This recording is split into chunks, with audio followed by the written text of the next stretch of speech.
What do you make of these numbers, and what do they augur for the rest of the selling season? Tyler, I think the numbers are good numbers, and I think it augurs very well. I think obviously consumer confidence is very high. Unemployment, as we know, whether it's 49 or 50 years, low.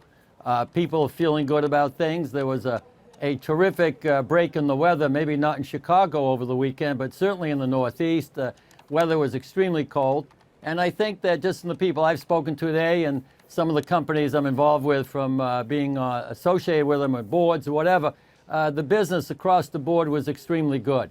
So whether it was the beauty business, whether it was in the jewelry business, the apparel business, I think the business is extremely strong. Yeah, we had some guests on last week who were pointing particularly to the beauty business as potentially one of the sort of breakout sectors this season. Talk to me a little bit about what the traditional, more brick and mortar retailers are doing and how they're doing in store as opposed to in their online channels.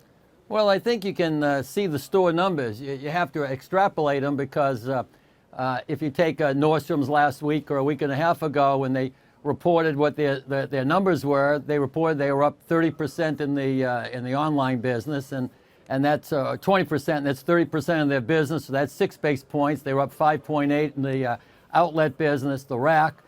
So you could tell that their in-store business was down somewhere between 5 and 6%. But I think that the in-store business is much stronger than that on the whole.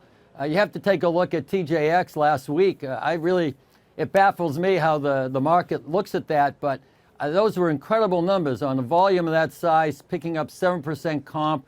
The largest division up 9% comp, every one of their businesses up, yet they were whacked because their expenses were up slightly as they're trying to grow their business in a sensible way, thinking about the long term.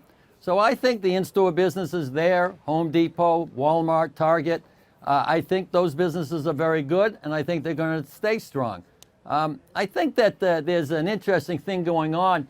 There was a very interesting article in the business section of yesterday's New York Times, the Sunday paper, and it was really talking about what's happening with malls in China, talking about how they're putting in museums. They're experiential, yes. Very experiential. But I thought the most interesting thing in that article were 2 quotes by Scott Malcolm, who is the founder and the chairman of Value Retail, and he really said 2 things. He said, first, in China, Alibaba won. So the stores will stop being a place for distribution of goods and a place where people will build their brand. And the other thing he said, which I thought was absolutely totally correct and very prevalent to what's happening in the United States, was when he talked that people want to go into a store as if they were going into a hotel or resort. They want an experience. They want an emotional attachment. It isn't going just for another sweater, another pair of this, or another stick of lipstick. What's that experience? What's that emotional connection? Why will they want to come back? And I think those are the places that are going to do extremely well going down in the future. Yeah.